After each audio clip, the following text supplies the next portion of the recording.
Good afternoon, Pink Sox Nation. Coach Charles here with another video. There's really not much to say at this point in the season that I haven't said already.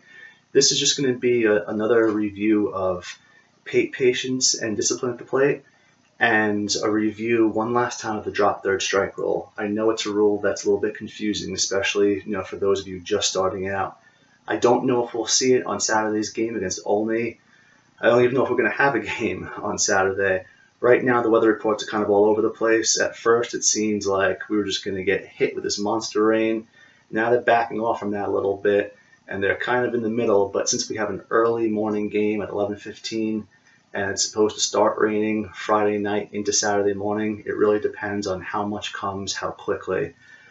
So just be ready either way, all right? You don't want to get yourself in the mindset right now that it's supposed to rain, there's no game, because then it gets harder to ramp yourself up when you wake up Saturday morning and we're pleasantly surprised and find out, hey, it's dry, play ball, all right? So keep yourself in that game-ready mindset so that you're ready to go, all right? Now, drop third strike. It happened a couple of times, the other day on the game on Saturday. It's probably going to happen next week when we play the same team. They insist on playing with the drop third strike. I don't like it. Coach John doesn't like it. Even the umpire doesn't like it, but that's the way they want to play. Most of their team is already majors or moving to the majors, and that's a rule for the majors. So they want to keep that going. Basically, the drop third strike means if you're at bat, all right, and you're up there, and the ball comes across, and it's called a strike by the umpire, or you swing and you miss, and it's strike three, all right? If it's the third strike, if the catcher doesn't hold on to the ball, if the catcher is there and the ball bounces off for a glove, or if the pitch just goes well past the catcher towards the backstop because it was, a pitch that was wild and you swung at it anyway and it went all the way back, that means that even though it was strike three, and normally strike three means you're out, in a situation like that where the catcher does not field the ball cleanly, you as the batter are able to run to first. All right, so look for me. I'll be at first base like I always am. Coach John stands at third. You know how we are when we're up at the plate. All right, if it's strike three and we tell you to just run, just take off. The other day we had three batters that had a drop third strike that walked off the field because they're so used to the common sense thing of, hey, strike three, I'm out, my turn is over. But the ball had gone so far back that we easily could have gotten to first base, all right? So you want to, make sure that you know that. Again, drop third strike means that if you're at bat and it's either a called strike three, which means it's a good pitch that you didn't swing at and the umpire has called it strike three, or it's a pitch that you swung at and it's a swinging strike three. If it's dropped by the catcher or goes past the catcher, you have the chance to run to first.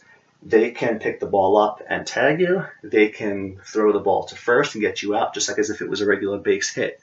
But don't just stand there in the box. If you hear me, you hear Coach John telling you to run, you just take off, all right? You go.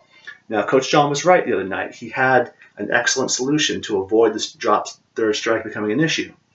Don't strike out, right? I know it's easier said than done, but Coach is absolutely correct.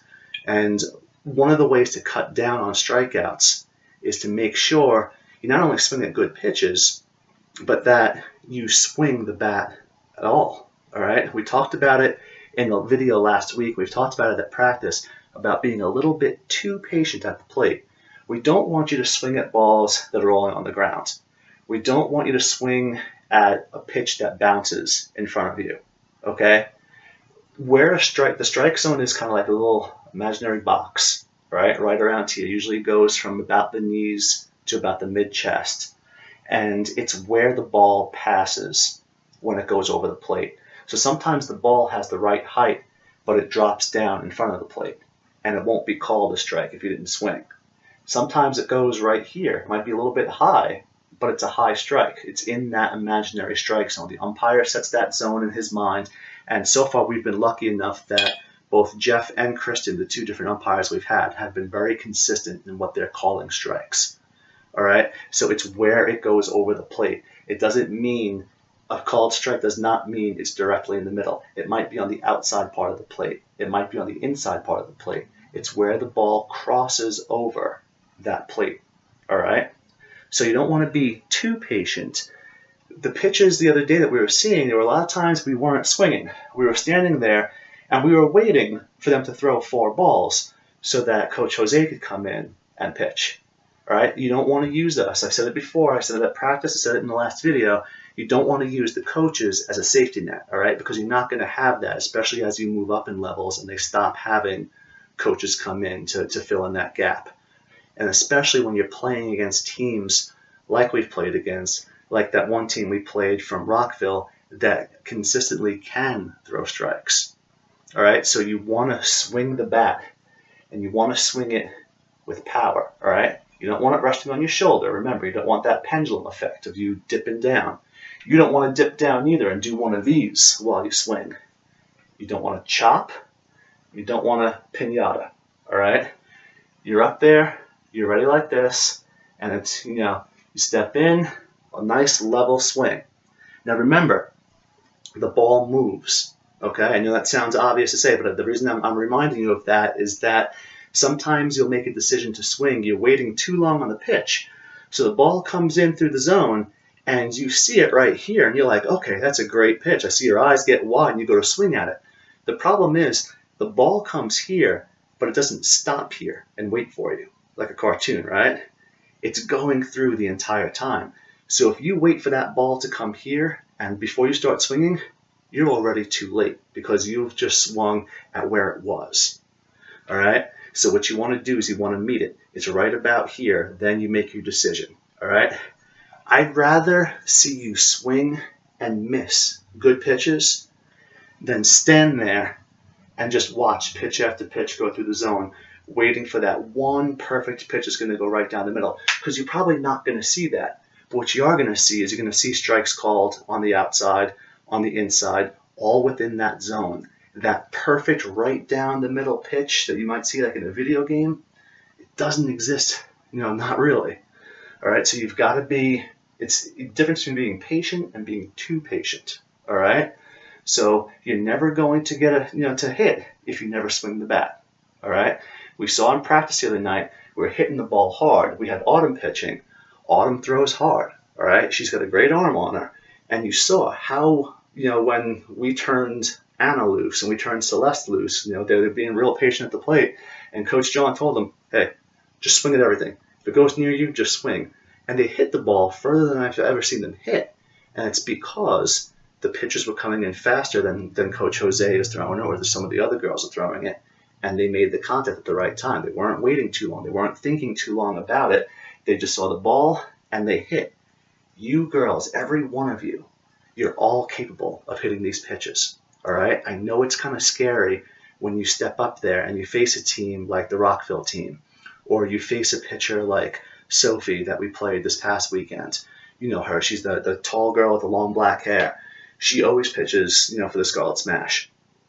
And I know it's intimidating when you're up there and all of a sudden this girl throwing some pretty fast ones, but they're right there and you have your timing, you have your eye on the ball and you swing, you can hit these. All right, you've already proven that you can hit them because you were doing it the other night in practice. You've done it in games before. All right, I know you can hit them. You know you can hit them. All right, so don't get up there and be wild, just swinging at everything like a crazy person. All right, there's a difference between swinging at the ball and just being reckless. But if you see that ball is in that zone, go for it. All right, don't wait for it to get right here. All right, you see that ball's coming right here, go for it. If you see it's dropped down and it bounced off the plate, you can't hit it off a bounce. All right, so don't swing at that once it's happened. You also don't want to golf at a ball. If the ball is on the ground rolling at you, we're not playing golf, wrong sport. If it's all the way high up there, it's not going to be called a strike, so don't go after it. Just be up there, you're waiting for that pitch. It's in this zone. Remember, a called strike does not mean that it came right down the middle. You've got to look at the plate and think about how wide that plate is. And anything above that, as long as it's not too low or not too high, if it's above that plate, even if only half the ball crosses over the plate, it's still going to be a called strike if you don't swing at it, if it's at the right height. Okay, it's the strike zone is not just one pitch. Some of you have wondered sometimes, you don't swing, it's called a strike, and I see, you know, like, why was that a strike? It was a strike because it crossed over the plate above that area. All right, so when you get up there, take a second, look down at the plate, and think about where that plate is, and so you get a bit of an estimation about how far out a called pitch will be, how far in, and how high, and how low. Keep your eye on the ball the whole way through, and go out to meet it. All right, don't wait for it to be here. Meet it, and with a good hard swing. No slow-mo swings, no tight swings. Just a nice, you know, take it out of there. Every one of you I know can hit, because I've seen it. I've seen it in practice, I've seen it in games, all right? You just got to keep remembering that you can do it, all right? There's nothing I've ever told you that's a lie, all right? I always tell you guys straight, you can do this. So hopefully we have a game on Saturday. Extra hopefully, it doesn't rain that bad even if we don't have a game, so that we can still have practice on Tuesday. I'm hoping our field isn't, you know, flooded on Tuesday night if we do get a lot of rain this weekend. It's supposed to clear up by Saturday afternoon. Hopefully that gives our practice field enough time to dry so that we can have our final practice on Tuesday night on October 30th. And then we've only got one more game. We have November 3rd, and that's our fall season. I know it was a little bit rainier than we wanted it to be. I wish I could have done something about that. But hopefully you've had fun so far, and hopefully we'll have 2 more weeks, 2 more weekends, and 1 more day in practice of continuing to have some more fun. All right? Any questions? Let me know. Remember what the drop third strike rule is. Remember about paying attention at the plate. And we'll see you girls hopefully on Saturday, all right? Let's go Pink Sox.